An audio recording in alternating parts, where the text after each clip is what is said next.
Hey y'all, it's your girl Millie Chan. Let's get into Bell Collective. The Bells are back. Let's go.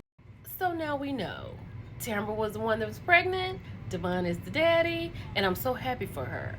Tamber has gone through, her fight with fibroids to the point where she thought she couldn't get pregnant. So I'm so happy that she is a mommy and she had this experience. So I'm so happy for them. Let's keep going.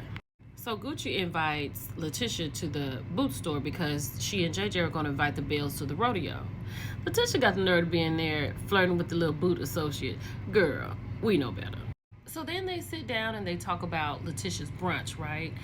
And so Gucci let her know that people around town have been talking about Latrice at the brunch. Latrice was 3 sheets to the wind and dropping F-bombs and talking about people not wanting to work their 9 to 5 when probably everybody in there had a 9 to 5. Letitia said she had heard the same thing, and she said she was very disappointed. She said that Latrice was switching out the mimosas for Remy, right? And being unprofessional, dropping F-bombs, and I feel like Letitia was trying to give her a chance on a smaller scale because she's come to Letitia about helping her with her speech. But this just didn't work right. And if you need liquid courage to help you do anything that you should be able to do organically, that's not what you need to do. Y'all, Essie is back. I'm so glad to see Essie on the show. So Essie and Marie are talking about throwing their lupus gala because they both suffer from it, right? And they're going to do it for the community.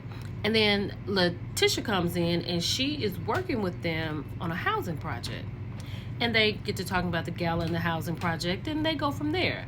Then S with the mess shows up again.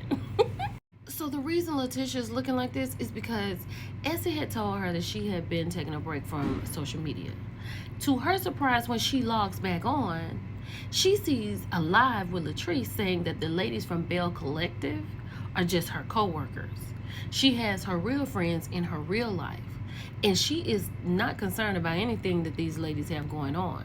She said those are facts, and she stands on that. These are her co-workers.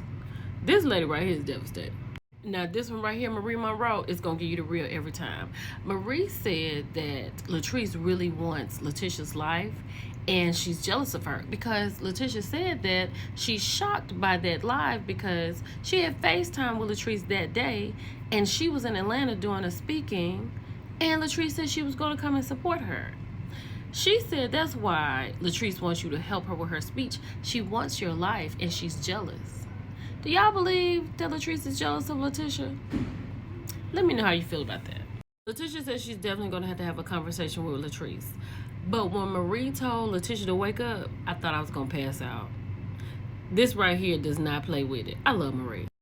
So Tamber and Latrice are meeting together, and I think they talk about the last time that they were with each other at Latrice's edge control announcement. And Latrice let Tamber know that Gucci came, and Tamber asked how was their relationship, and Latrice said they don't have one. So then she tells Tamber about the real reason, she really wanted to talk to her was because she's having problems with her fibroids. Now, Latrice says she had just got back home because when her and Bert gets into it, she goes home to her mama, and Bert is Cliff. And she was like, they've never used protection. Child, Latrice said her and Bert have bang bang every day, twice a day.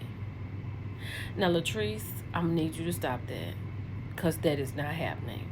I don't even have to be over there to know that it's not happening. Let's keep going. But she does have a legitimate concern about fibroids. So Tamber told her to get that she would be with her every step of the way, and she can get a second opinion, and she can talk her through it. So that's good. She has someone to deal with. But Latrice, you need to stop that. Let's keep going. So it's rodeo day. Everyone has shown up. The girls haven't seen each other. Not everybody. It's a little, hey, how you doing? It is what it is. But everybody looks good. But Tamber has on a sweatshirt. But we know why now. So they got all the guys on the bull. Willie thought it was going to be a mechanical bull. But one thing for sure, Willie's from the Bronx, baby. And what you're not going to do is get him out of these Timbs. I love that for him. Let's keep going. Tamber cannot with the rodeo. She almost feels like it's animal cruelty. It's not. It's a rodeo. But Tamber, I love you. But you're going to speed up these confessionals. Just a little bit. These two right here, they tickle me. So, Letitia is pissed because Glenn has asked for Bert, who is Cliff, to come and sit down there with him. Now, he gonna leave his wife and come sit down there with him, right? And she is aggravated because she's like, why is he sitting directly behind us? And as Glenn is trying to feed Letitia popcorn, she says, stop showing out in front of these folks. These two right here, we got to have them. We gotta have these.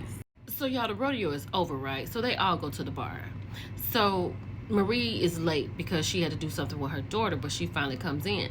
And then she's devastated because she's stuck sitting next to Latrice and Tamber. But then Letitia poses a toast for everybody, and she says her toast and the word friendship. You can hear Marie in the background say friendship. Then these three, the hard way, Tamber says, I didn't hear anything with that toast. She said, but we'll make our own toast, basically. Latrice toasted to being successful. And then Latrice said the bells are broken into two camps.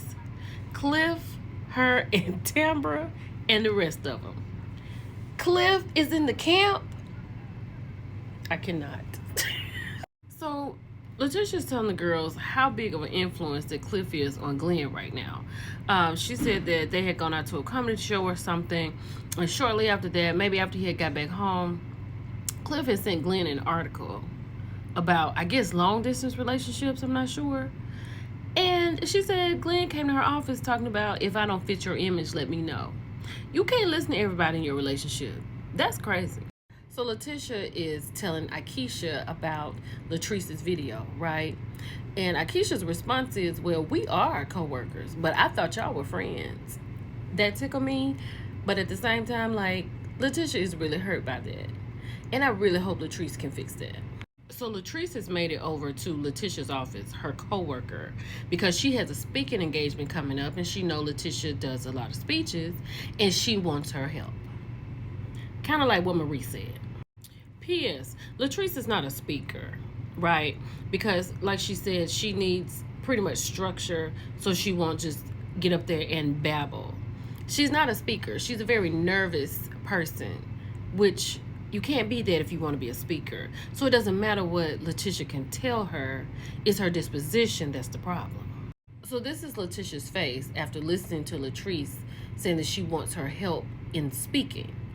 And she's probably thinking about what Marie said, that she's just using you for that because she wants to be you. Now, I'm not saying Latrice wants to be Letitia, but she is here asking her for some help. But Letitia congratulates her on having the opportunity to speak in front of her peers. And then she goes right on into it. I'm glad you're here because we need to talk. So Letitia is explaining to Latrice that she offended her audience. Latrice doesn't even know why. And she explains to her the 9 to 5 comment.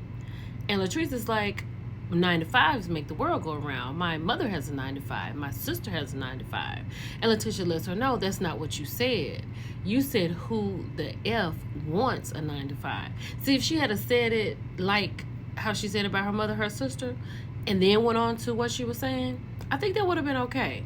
But now she's defensive. Now, Letitia just dropped some gems on all of us, and I hope Latrice was listening, because I think we can use this in our lives every day. When she said, when I get to thinking about saying something, is this something that needs to be said? Is it something that needs to be said right now? And is it something that needs to be said by me? I think we can all use that. Thank you, Letitia. Latrice feels like everyone is against her because Letitia is actually telling her the truth about herself. And she really does need to listen.